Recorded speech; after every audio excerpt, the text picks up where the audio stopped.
Keep it real. Hello, good folks of Crosby, and welcome back to another episode of Texas Tailgate Talk.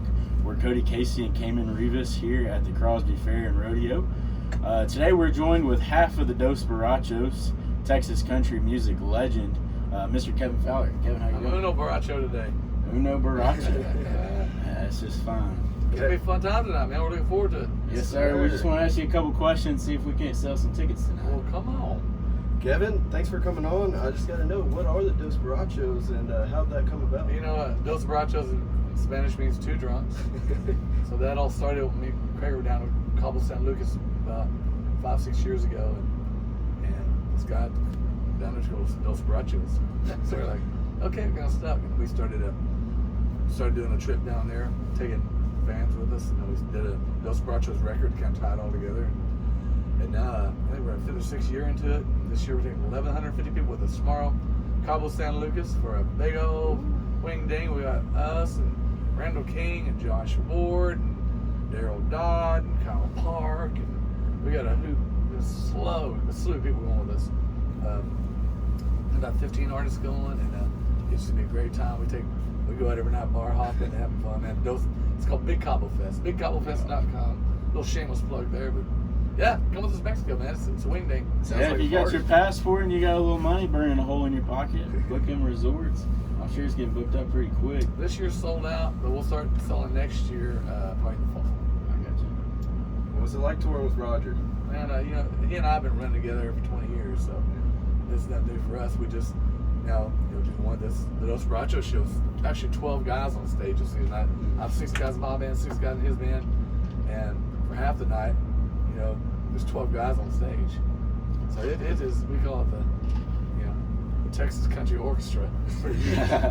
A lot of sounds. So I imagine y'all bounce some songs off each other and then cut the record y'all made.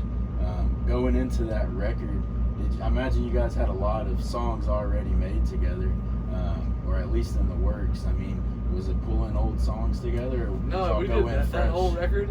We literally wrote and or found every song on there in 30 days. We were just like, we're going to put this record out. We're recording 4 weeks. Went to Nashville, wrote a couple times. Went and listened to some songs. People pitched us some songs. So we wrote some of them, and some of them were cover songs, and some are ones that other people in town wrote and friends gave us. And it's just a fun, drinking, Mexican flavored, South Texas fun kind of a deal.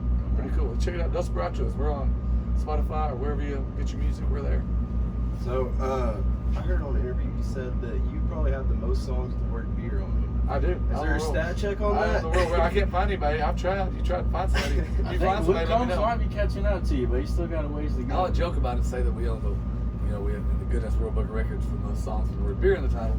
But I really think it's true because I can't find anybody, and we just can't anybody certified it because I believe there's probably some guy in his garage, in Butte, Montana or something that has 14. We have like 12 of them. Yeah. That doesn't include if you drink and drunk. That's another 14. I'll take it.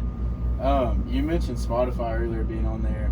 There's a lot of guys coming up, and you've paved the way for them, and they're getting a lot of exposure through all these streaming platforms. You and Roger coming up, I mean, y'all had to kind of word of mouth and radio and hope they played your song. Can you tell me what it was like coming up, taking your sound across the country and, across Texas without having that exposure?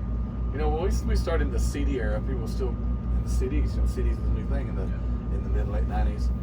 And it wasn't until, the last 10 years that streaming really got some traction, So we really came up in that age, Back then, you really reached. Tell everybody, hang on, we're having a little fun here. Come on in, join the party. Come on in, you can be on the podcast. So we all started with the whole. We started out, CDs and radio, and now people find, the guys who are doing the best aren't even on radio. And look at all the guys that are killing it in the Texas scene. They're on maybe some secondary radio, but they're not on the big mega platforms, the big stations. So it's a different world right now. You don't even need radio anymore. Absolutely. You can do it. You can do it. You go out there and people will find your music. If you make good music, people will find it. A lot of people looking for it, and a lot of these guys, without getting on radio, just being associated with people and catching the streams, they're selling tickets. I think at the end tickets. I mean, it's how you. It's all about asses in seats and t-shirts out the door. Yeah, there's a great batch of guys coming up right now. A lot of you guys, I'm glad to see all the country music coming back into play. You know, all your guys like your Tristan Mraz and all these guys that are coming up. Carson Jeffrey. There's a bunch up there that are really playing real country music again. It's cool to see all these guys coming up. And Josh Ward. And, all these. It's just really cool seeing Randall King. I mean, it's just.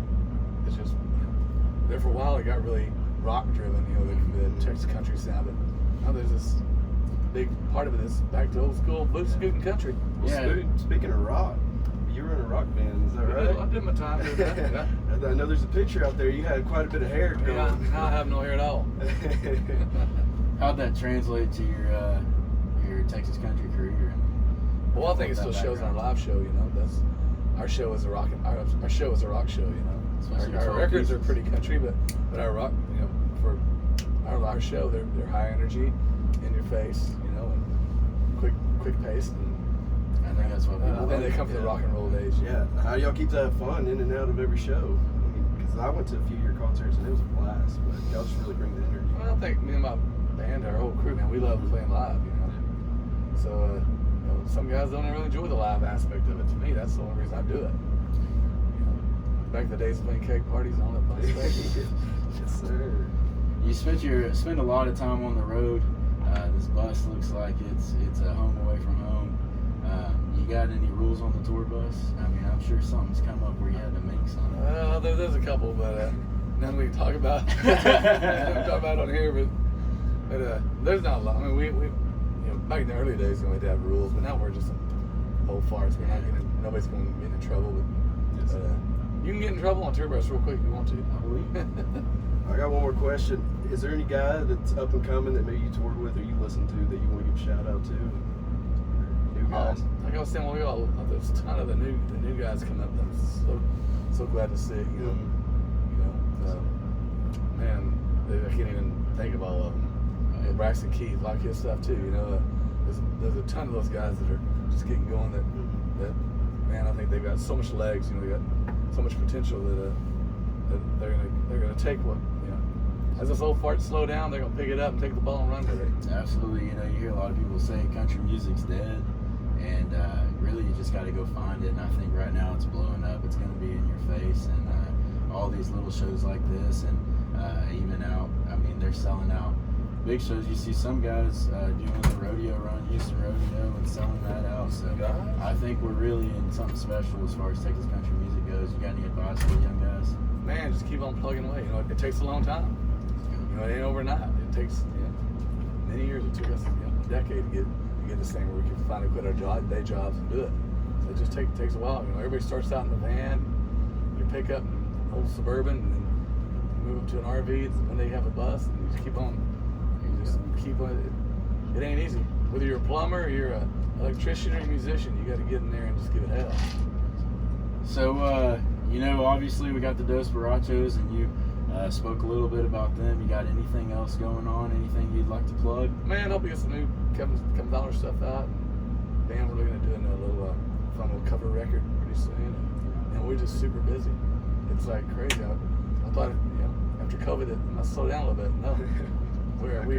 We are busy as we want to be. Well, I know when this show got announced, there was a lot of buzz in this community, so I think tonight's going to be something special. Ladies and gentlemen, you can get your tickets at crosbyrodeo.com or at the door.